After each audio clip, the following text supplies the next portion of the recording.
Hi friends, ಎಲ್ರಿಗೂ ನಮಸ್ಕಾರ. Big boss season 11ರ ಮನೆ ಯಾವ ಥರ ಇದೆ ಅಂತ ಹೇಳ್ಬಿಟ್ಟು ನೋಡೋದಕ್ಕೆ ನೀವು ಕೂಡ ವೆಯ್ಟ್ ಮಾಡ್ತಾ ಇರ್ತೀರಾ. ಹಾಗೆ ಕುತೂಹಲಕಾರಿಯಾಗಿರುತ್ತೆ ಎಲ್ರಿಗೂ ಕೂಡ ಯಾವ ಥರ ಇದೆ ಅಂತ ಹೇಳ್ಬಿಟ್ಟು. ಸೊ ನೋಡ್ತಿದ್ದೀರಾ ಯಾವ ಥರ ಇದೆ ಅಂತ ಹೇಳ್ಬಿಟ್ಟು. ಮಲಗುವಂಥ ಒಂದು ರೂಮ್ಗಳಾಗಿರುತ್ತೆ, ಇದು ಕೊಠಡಿಯಾಗಿರುತ್ತೆ. ಬಿಗ್ ಬಾಸ್ ಸೀಸನ್ 11ರ ಕಂಟೆಸ್ಟೆಂಟ್ ಯಾರ್ಯಾರೆಲ್ಲ ಬರ್ತಾರೆ ಅಂತ ಹೇಳ್ಬಿಟ್ಟು ನಾನು ಹಿಂದಿನ ವೀಡಿಯೋದಲ್ಲಿ ಕೂಡ ನಾನು ಅಪ್ಲೋಡ್ ಮಾಡಿದ್ದೀನಿ.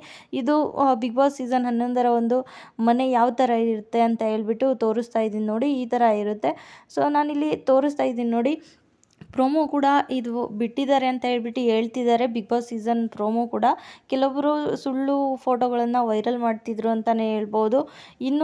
ಇನ್ನೂ ಒಂದು ನೋಡೋದಾದರೆ ನ್ಯೂಸ್ ಚಾನಲ್ ಕೂಡ ಬರ್ತಾ ಇದೆ ಪ್ರೋಮೋ ಕೊಡೋದಕ್ಕೆ ಕಿಚ್ಚ ಸುದೀಪ್ ಸರ್ ಅವರೇ ಹೋಗಿದ್ದಾರೆ ಅಂತ ಹೇಳ್ಬಿಟ್ಟು. ಪ್ರೋಮೋ ವಿಡಿಯೋ ಇನ್ನೇನು ಅಪ್ಲೋಡ್ ಆಗುತ್ತೆ. ಇನ್ನೇನು ಕೆಲವೇ ವಾರದಲ್ಲಿ ಬಿಗ್ ಬಾಸ್ ಸೀಸನ್ 11 ಕೂಡ ಸ್ಟಾರ್ಟ್ ಆಗುತ್ತೆ. ನಾನು ಹೇಳಿದೆ, ಕಂಟೆಸ್ಟೆಂಟ್ ನೇಮ್ ಕೂಡ ಹೇಳಿದೆ.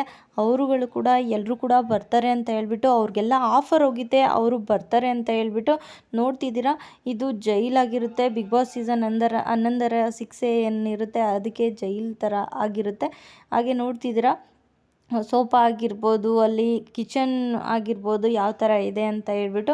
ಹೊಸದಾಗಿ ಬಿಗ್ ಬಾಸ್ ಸೀಸನ್ 10 ಏನಿತ್ತು, ಇವಾಗ ಸ್ವಲ್ಪ ಡಿಫ್ರೆಂಟಾಗಿ ಎಲ್ಲ ಮನೆ ಎಲ್ಲ ಡಿಫ್ರೆಂಟ್ ಆಗಿದೆ ಅಂತಲೇ ಹೇಳ್ಬೋದು. ಬಿಗ್ ಬಾಸ್ ಸೀಸನ್ 11ರ ಮನೆ ಈ ಥರ ಇದೆ, ನೋಡ್ತಿದ್ದೀರಾ.